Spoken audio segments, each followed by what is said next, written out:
The mockery begins. Kraken's arrogant laughter echoed through the Galactic Council chamber as he derided humanity's primitive firearms, dismissing them as outdated relics. His derision was a stark contrast to Lieutenant Charles Simmons' clenched jaw and steely resolve. Representing Earth in the Council's halls, Simmons faced a room full of advanced alien races, including the Talons, whose dismissive attitudes were palpable. The Council was poised to reject humanity's bid for membership in the Galactic Federation, deeming their technology too rudimentary to warrant inclusion. Look at these pitiful specimens, still using chemically propelled kinetic weapons. Crayon, a Talon representative, sneered, pointing to a hologram of a human firearm. His comment was met with nods of agreement from other Council members. We Talons discarded such crude toys millennia ago. Crayon continued. Our plasma cannons and quantum lasers are the pinnacle of destructive technology. What can humans offer besides their Stone Age guns? A frog-like creature added its voice to the chorus. Indeed, humanity seems far too primitive and backward to join our enlightened federation. I say we reject their application outright. The chamber was filled with shouts of agreement. Simmons, his patience fraying, stood up abruptly. Wait. Humanity may be young, but we have heart and potential. We'll prove our worth if given a chance. At least let us show what we can contribute before casting judgment. Some Council members looked thoughtful, and a willowy alien suggested, let's provisionally accept their bid.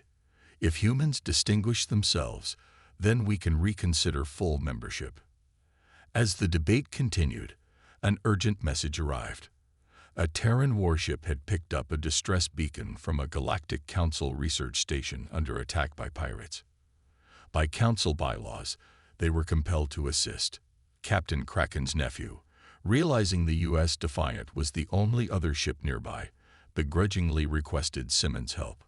Seeing this as a golden opportunity, Simmons eagerly accepted the joint mission.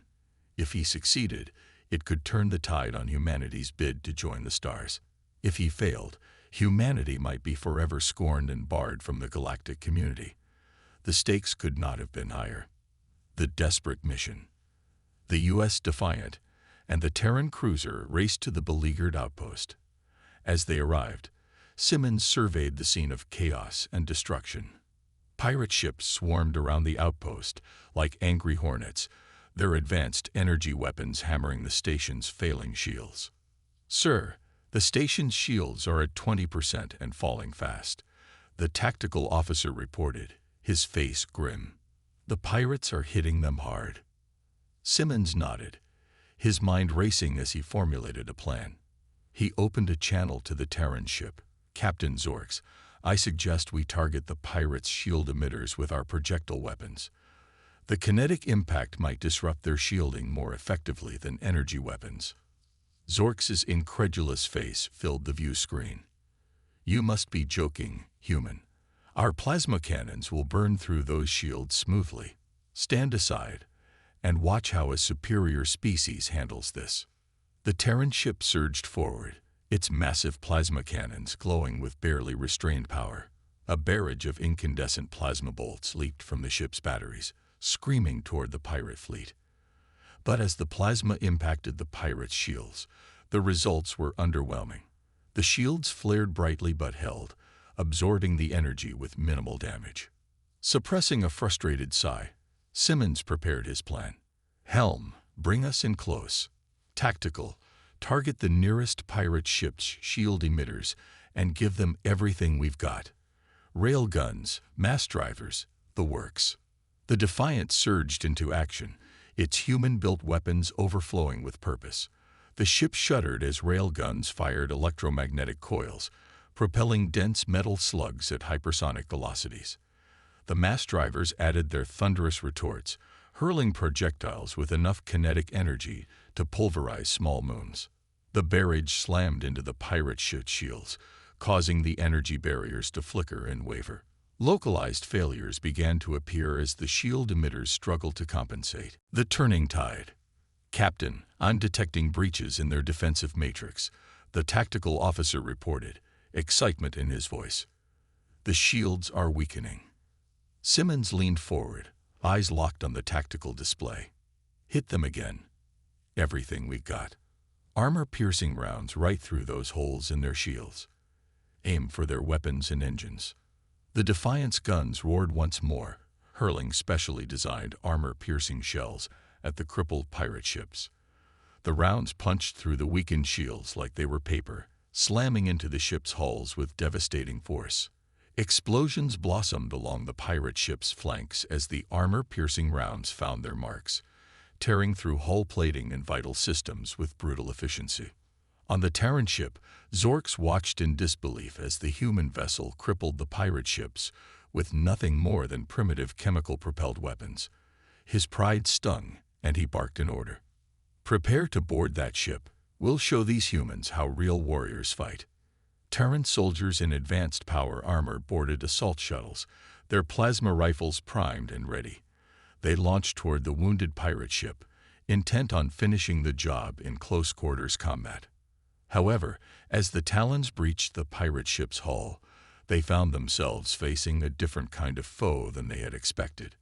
The pirates were equipped with advanced personal energy shields and plasma weapons of their own, stolen from the same races the Talons considered their lessers. The Terran soldiers found their plasma rifles ineffective against the pirates' shields, while the enemy's weapons cut through their armor with ease. The Talons were forced to retreat, leaving their dead and wounded behind. Human ingenuity. On the bridge of the Defiant, Simmons watched the Terrans' failed assault with a mixture of frustration and determination. He knew the pirates were formidable, but humans had their own strengths. "Lieutenant, prepare a squad of Marines for close-quarters combat. Equip them with mag boots, grappling hooks, and breaching charges. I want them ready in 5 minutes," Simmons ordered. 5 minutes later, a squad of human Marines stood ready in the Defiant's launch bay. They were clad in heavy combat armor, faces hidden behind polarized visors. Magnetic grappling hooks were clipped to their belts, and satchel charges hung at their sides. "Remember your training, Marines," Simmons said, his voice crackling over their helmet comms. "Adapt, improvise, and overcome. Show these pirates what humans are made of." The Marines boarded their assault shuttle, which darted through the debris field surrounding the crippled vessel. As they approached the pirate ship's hull, the Marines fired their grappling hooks, the magnetic clamps biting deep into the ship's armor. They reeled themselves in, slamming against the hull with bone-jarring force. "Breaching charges now," the squad leader barked. The Marines slapped the charges against the hull, deftly arming the detonators. A heartbeat later, the charges exploded, tearing jagged holes in the ship's armor. The Marines poured through the breach, weapons at the ready. Inside the ship, the air was thick with smoke and the stench of burning electronics. Pirates equipped with advanced energy shields and plasma weapons engaged the Marines, but the humans' chemically propelled weapons proved devastatingly effective. The final push. The Marines dove for cover as plasma bolts slammed into the bulkheads next to them. The tight confines of the corridor mitigated some of the pirates' advantages. The armor-piercing rounds from the Marines' weapons proved lethal against the pirates' energy shields. As they fought their way to the bridge, the Marines left a trail of shattered energy shields and broken bodies. The pirates made their last stand at the bridge doors, but the Marines were relentless.